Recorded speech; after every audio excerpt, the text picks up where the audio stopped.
I know you all noticed I'm the last chair, right? Hi, everybody. I'm Rebecca Diamond. I am the Development Chair for the 51 Steps to Freedom Advisory Board. Along with our completion of the Howard Street stop, which I hope you will all have either seen or will see when we're done, we are working on another stop in Anacostia, and today I'd like to give you a sneak peek of our stop, which is featuring Frederick Douglass. Distinguished guests and fellow citizens, my name is Frederick Douglass. I appear this evening as a thief and a robber. How can I say that? Because I stole this head, these limbs, my body from my master, and ran off with them. Because I was born enslaved. My early years were steeped in the bitter waters of oppression, my spirit caged by the iron chains of bondage. Yet within me burned an unquenchable flame of hope and desire for freedom.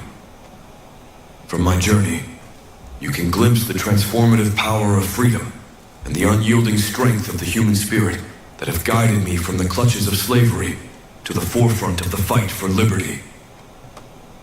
This pursuit of freedom was not merely a personal struggle. It was and remains a universal fight. For in the grand tapestry of humanity, each thread is interwoven, each fate entangled. My trek from the shackles of slavery to the heights of advocacy for liberty and equality mirrors the indomitable quest for human dignity that beats in every heart. For the liberation of one soul inevitably leads to the emancipation of another. Without a struggle, there can be no progress. My long crushed spirit rose, cowardice departed, bold defiance took its place. This defiance was born in the darkness of enslavement, where, unlawfully, I taught myself to read.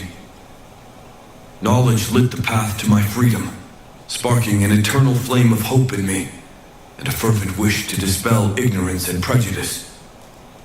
As I broke the emotional chains of slavery, I embarked on a lifelong crusade to shatter the fetters of ignorance and prejudice. My voice, once silenced by the tyranny of oppression and anger, found its power in the cause of justice. I speak not just for myself, but for all who were denied the basic rights of mankind. For the liberty of an individual is inextricably linked to the liberty of every soul. I would unite with anybody to do right, and with nobody to do wrong. Elevating my once suppressed voice to a clarion call for justice, I stood not only for myself, but for all stripped of their fundamental human rights. I shared that call for justice with Harriet Tubman, who also took her own freedom and led others to their freedom as well. My advocacy extended beyond my writings and speeches, leading me to the historic halls of the Seneca Falls Convention in 1848, where I stood as the sole African-American man in support of women's suffrage, declaring, "Right is of no sex, truth is of no color. I've learned that love in its purest form transcends all man-made boundaries of race, color, and creed. It sees not with the eyes of prejudice, but with the heart of understanding. My own life is a testament to this truth. In an era filled with division and strife, I found love in the most unexpected of places. My second marriage to a woman whose skin was the antithesis of mine was not just an act of personal affection, but a bold statement to the world. Let us strive together to build a world where love bridges the divides, where freedom is the birthright of all, and where the color of one's skin is no more significant than the color of their eyes.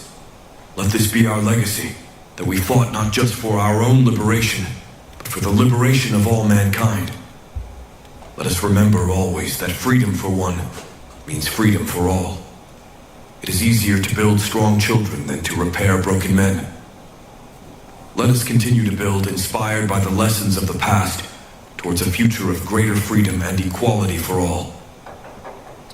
I meet you here on Cedar Hill, being the first to integrate Anacostia in 1877.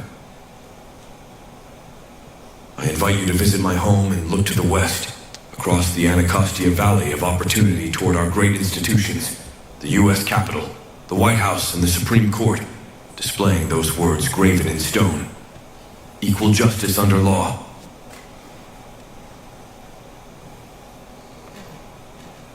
Isn't that awesome?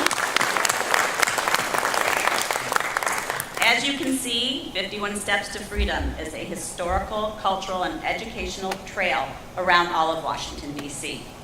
And in the words of Frederick Douglass, I stand before you today and call upon you to join our noble quest. So on your table, there are a lot of documents like this with lots of information. It also lists everybody that you are in good company with today, and along with some information on the back, but also a really important card. We would like all of you to fill out this card today and join us on our noble quest. Now, many people here can make a financial contribution, or you can think about the 8 miles of branding and marketing and sponsorship opportunities your company could put their names on and leave their legacy in the city. We're expecting from thousands to hundreds of thousands and then to millions of tourists to walk this trail.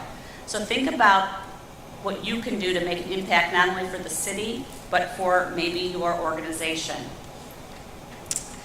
I ask all of you to join us in our journey.